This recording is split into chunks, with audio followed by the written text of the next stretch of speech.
해주고 싶었던 말이, 그렇게 해서 만약에 이명박 씨가 대통령이 되면 그 이명박 씨가 이 만들어진 제도 가지고 그렇게 소금 다 걷어서 막 쓴다고 하면 너는 찬성할 수 있어?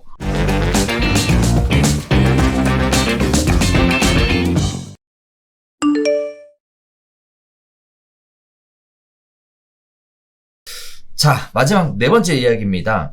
다주택자 징벌적 제재, 여단의 경선 쟁점이 부상되고 있는 상황입니다. 전문가들은요, 반시장 정책이라고 지금 다들 난리가 나는 상황인데요. 사실 오늘 이 기사를 뽑을까 말까 고민을 하지 마. 굉장히 많이 했습니다만, 앞으로 특별한 이슈 없이 제가 보기에는 각 후보들이 부동산에 관련된 공약이나 정책 관련된 얘기가 계속 이슈가 될 것 같아서 일단 한번 조심스럽게 시작해 보도록 하겠습니다. 자, 일단 오늘 두 분의 대선 후보의 부동산 관련된 공약을 가지고 한번 이야기 드려보겠는데요. 자, 일단 첫 번째는 이재명 경기도지사 이야기입니다. 자, 부동산 문제 해결 방안으로 다주택자에 대한 징벌적 제재 카드를 연일 강조하고 있는 상황입니다. 다양한 곳에 매체에 가서 지금 얘기하고 있는데요. 뭐라고 얘기하고 계시냐면요. 실거주 1주택자는 보호하고 투자용 다주택은 강한 제재를 통해 필요하지 않은 주택을 갖고 있을 이유가 없게 만들어야 한다. 라고 하고 계십니다. 자, 또 하나 주택관리매입공사라는 걸 설립하신대요. 주택관리매입공사를 통해 집값이 일정 기준 이하로 떨어지면 공사가 주택을 사들여 공공임대를 활용하고 과도하게 오르면 매입한 주택을 시장에 공급하겠다라는 얘기입니다. 자, 투기 수요에 비해 현 정부가 추진해온 규제 수위를 한층 더 강화하겠다라는 취지인데다가 필수와 비필수 부동산을 나누는 기준인 실거주용이라는 개념 자체가 굉장히 모호하기 때문에 현실적으로 적용 자체가 어렵다는 비판이 나오고 있는 상황에 부동산만큼은 시장 경제를 인정하지 않겠다는 것이다. 이런 이야기가 나오고 있습니다. 자, 나중에 실거주할 계획이 있어도 시장 상황이나 자금 사정 등에 따라 미리 사서 전월세를 놓고 있는 경우가 있지 않냐. 자, 그런데 이렇게 해버리면 이삿날 집을 사라는 것과 다름이 없지 않냐. 이런 이야기들이 나오고 있는 상황입니다. 자, 두 번째 후보님은요, 이낙연 의원인데요. 이낙연 의원은 땅 부자 증세는 불가피하다. 토지공개년 3법을 발의하겠다라는 얘기를 하셨습니다. 토지공개년 3법이란 택지소유상한법, 개발이익 환수법, 종합부동산세법을 대표 발의 추진하겠다는 건데요.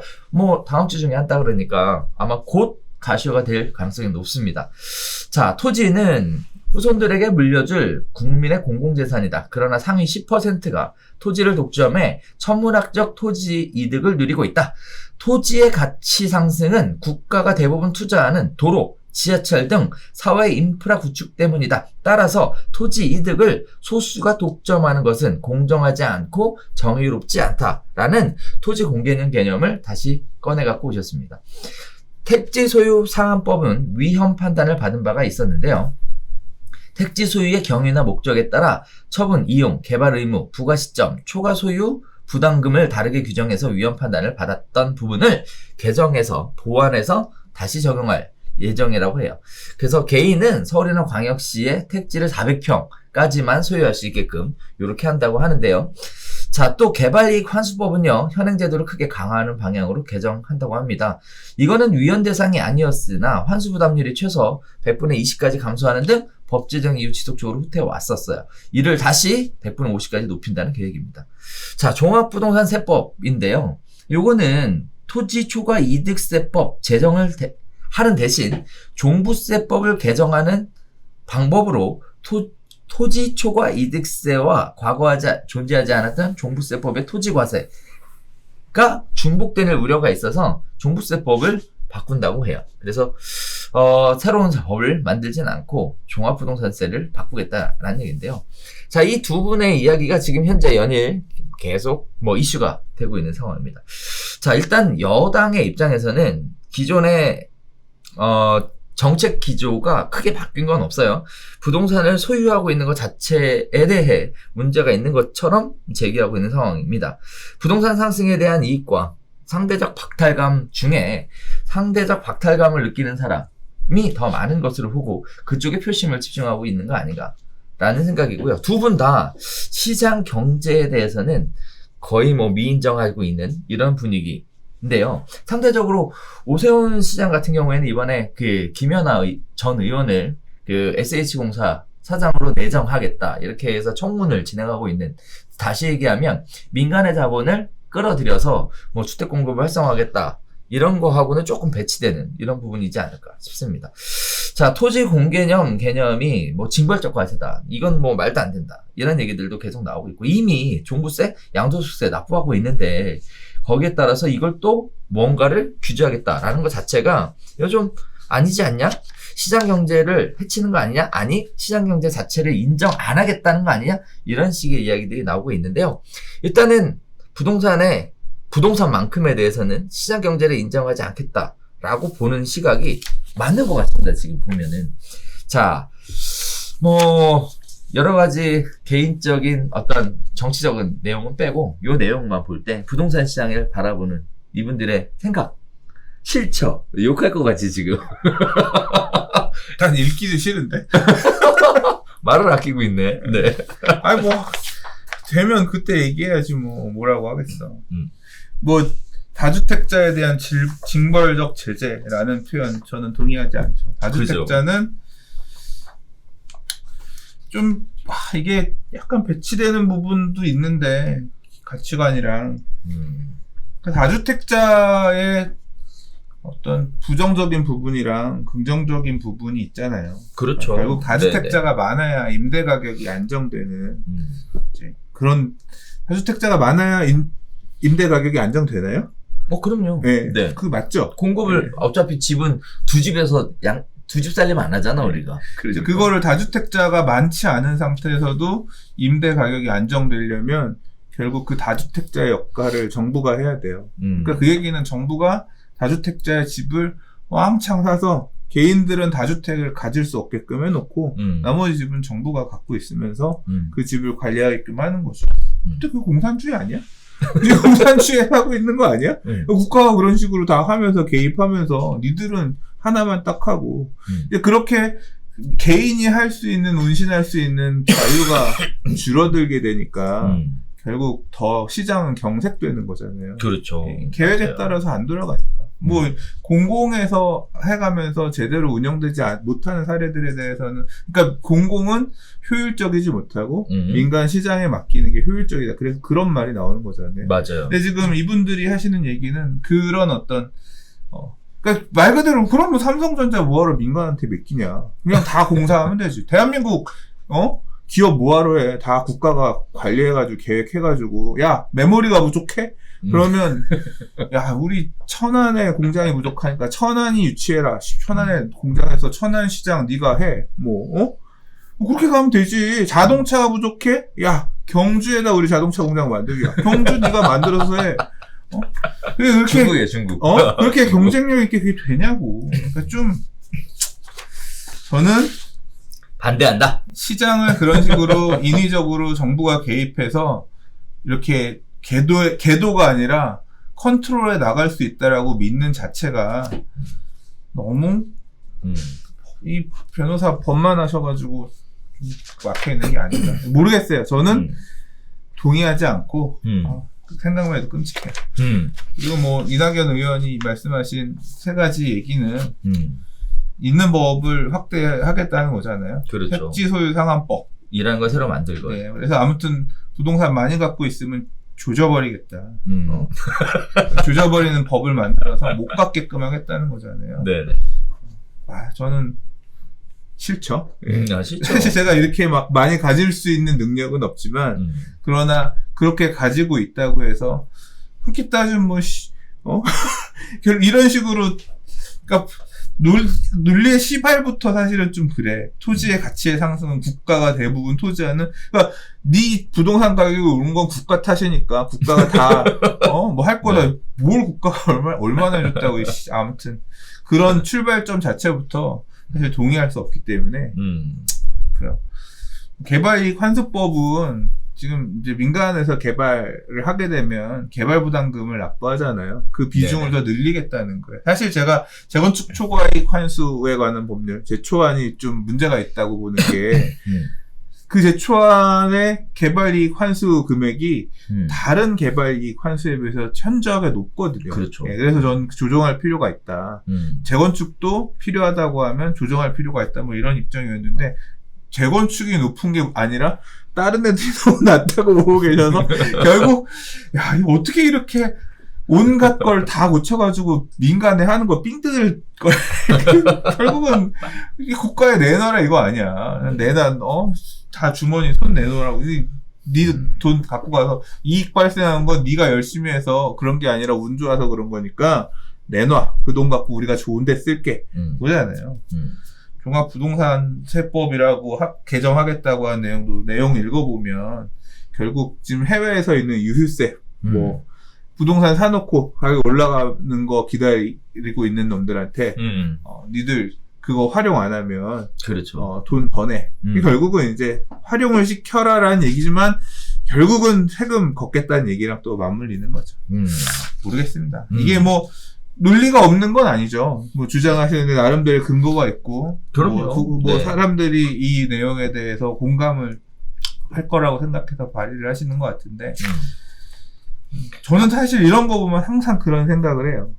왜 저는 이렇게 큰 정부를 좋아하지 않거든요. 그러니까 정부가 개입해서 시장에 개입해서 어떤 나쁜 놈들도 처단해야 되고 적절하게 어떤 재분배가 이루어질 수 있게 길을 터주는 역할을 해야 되는 건 맞지만 지나치게 권력이 비대하게 집중되고 그 권력을 토대로 해서 민간의 것을 가져갈 수 있게끔 만들어지면 안 된다. 합리적인 수준에서 최소화해야 된다라고 생각하는 입장의 생각을 가지고 있거든요. 자, 이렇게 해서 기능들을 온갖 기능들 정부에다가 이렇게 주면 그거를 운용할 수 있는 쪽에 할 수 있는 게 많잖아요. 그래서 이런 거 만들어야 된다고 생각하는 사람들도 많이 있는 것 같아요. 얘기를 해보면. 그럼 제가 이제 그런 사람들한테 주로 이제 지금 여당 지지자들이 많은데 이제 그런 분들한테 해주고 싶었던 말이 그렇게 해서 만약에 이명박 씨가 대통령이 되면 그 이명박 씨가 이 만들어진 제도 가지고 그렇게 소금 다 걷어서 막 쓴다고 하면 너는 찬성할 수 있어? 난 그걸 항상 물어보고 싶더라고. 결국 제도가 이렇게 만들어지고 뒤에 운영하는 사람 결국은 그거 만약에 그거 동의할 수 있다고 하면 동의할까? 나는 안 할 것 같은데. 그건 아니지. 네. 그런 그러니까 뜻은 아니지. 누가 쓰느냐를 기준으로 해서 근데 결국 제도는 그런 게 아니잖아요. 누가 운영을 하더라도 이 제도에 따라 굴러가야 되는 거잖아. 분명히 그렇게 되면 헛돈 썼네, 뭐, 이 돈은 불필요한데 썼네 하면서 다 난리가 될 거면서. 왜 이렇게 개인들, 민간이 가지고 있는 것들을 여러 가지 이유를 붙여서, 징벌하게끔, 징집하게끔 만드는 제도에 열광을 하고 있는지 모르겠습니다. 저는 다 싫어요. 다 싫어요. 뺏어가지 마, 좀, 네. 워낙 지금 어떤, 부의 재분배가 좀 엉켜있다? 지금도 사실 그런 게 있잖아요. 소상공인들 너무 힘들고, 그리고 뭐, 잘 버는 데들은 잘 벌고, 이제 이런 부분에서 좀 정부가 개입을 해서 재원을 쓰기 위해서는 돈이 많이 필요하니까, 다방면에서 돈 뽑아낼 어떤 그런 체계들을 자꾸 만들고 있는 것 같긴 한데, 그거 자체가 사회주의지. 그러니까 좀, 접근하는 방식 자체가 내가 들어가서 고치면 고칠 수 있을 거야 라고 얘기하지만 가서 이상하게 물만 저어놓고 더 작동이 안 되게 엉키게끔 할 수도 있는 건데 뭐 이런 식으로 제도가 변해가는 모습이 개인적으로는 싫어요. 내키지 않습니다. 네. 그럼요. 뭐 사실 소장님 얘기도 굉장히 근거는 있다고 생각을 해요. 심정적으로는. 왜 그러냐면 일부 공산주의 국가 토지는 개인 소유가 안 되잖아요. 사실 거의 뭐 그런 쪽에 가까이 넘어가고 있는 것 같아서 적정 수준을 좀 넘지 않았나? 이런 생각은 계속 하게 됩니다. 이런 부분들이 앞으로 계속 나올 건데 결국은 이제 궁극적으로는 선거라는 걸 또 하게 될 거고 다양한 후보들이 부동산 시장에 대한 다양한 정책이나 해법들을 내놓게 될 텐데 과연 어느 쪽 방향으로 흘러가게 되는 거고 그리고 또 국민들은 어느 쪽 방향의 내용들을 지지하게 되는지 이런 부분들은 한 번쯤 지켜봐야 될 부분인 것 같습니다. 그래서 오늘 꼽아봤는데요. 나의 의견은 중요하지 않아. 안 중요해. 소장님 의견 하나도 안 국민들이 어떻게 중요해. 생각하느냐가 중요한 거고 그럼. 그런 모든 부분을 포함해서 선거를 통해서 대통령이 정해지는 거고 그 대통령의 정책 의중에 따라서 정책이 만들어지고 또 국가가 앞으로 5년 흘러갈 거기 때문에 그럼 우리는 상황에 맞춰서 또 이렇게 또 잘 이렇게 피해 나갈 건 피해가고 이렇게 떨어지는 건 잘 받고 이래야지. 각자 잘 살아남아야죠. 그럼요. 네. 그런 차원에서 네 말씀을 드려봤습니다. 자, 오늘 함께 나눈 내용은 여기까지였는데요. 뭐 일단 기본적으로 오늘 3기 신도시 청약 관련된 부분들은 뭐 그동안 한다 했다가 좀 이슈가 됐었던 것 같아요. 이제 청약을 하게 되면 이제 관련된 내용이 또 나오겠죠. 네. 그래서 내 집 마련, 네, 목마르셨던 분들은 놓치지 마시고 이번 청약 기회를 꼭 한번 잡아보셨으면 좋겠습니다. 선생님 오늘 어떠셨어요? 오늘 마지막에 내가 괜한 얘기를 했나? 또 그래 좀? 괜한 얘기를 했나? 왜? 각자 개인의 의견인데 뭐 그건 누구나 의견은 다 다른 거니까. 다음 주엔 별별 수다 못해요. 아 그래요? 맞아요. 휴가 갑니다. 아 걱정했는데 서울은 4단계인데 수도권은 4단계인데 네. 수도권만 4단계인가 봐. 아, 그래요? 밑에는 아닌가 봐. 그래서 휴가. 갈 그렇군요. 수 있지 않을까? 오. 심각해지면 안 되는데 지금 그래서 취소해야 되나 막 그랬는데 수도권만 4단계 이미 뭐 발표가 됐잖아요. 네. 하겠다고. 수도권이니까. 근데 그건 아시죠? 그 지방에 있는 분들이 서울하고 수도권에 있는 분들 내려오는 걸 좋아하지 않습니다. 관광지로 가니까 관광지는 환영해 주겠지 뭐. 그래요. 네. 그러면 다음 주는 휴방이네요. 휴방. 드디어. 네. 오랜만에 또 휴방. 오랜만은 아니구나. 네. 휴방이네요. 좀 네. 쉬엄쉬엄해요. 그럼. 네, 적정하게. 네. 네. 자, 오늘도 우리 그 시청자분들께서 함께 해주신 분들이 많이 계십니다. 네. 우리 강동 집사님도 계시고, 머리 킴님도 계시고, 네. 그리고, 뭐, 여러 가지 분들이 계시네요. 민영님도 계시고, 네. 갈매기님도 계시는데, 자, 일단은 방송 함께 해주셔서 감사하고요. 그리고, 뭐, 각자의 의견은 다를 수 있는 거니까, 네. 가급적이면, 우리가 점잖게, 네. 이렇게 해주시면 좋을 것 같습니다. 자, 저희가 준비한 소식은 여기서 인사드리도록 하겠고요. 다음 주는 저희가 방송을 쉽니다. 네. 따라서 다다음 주에 다시 새로운 소식으로 찾아뵙도록 하겠습니다. 감사합니다.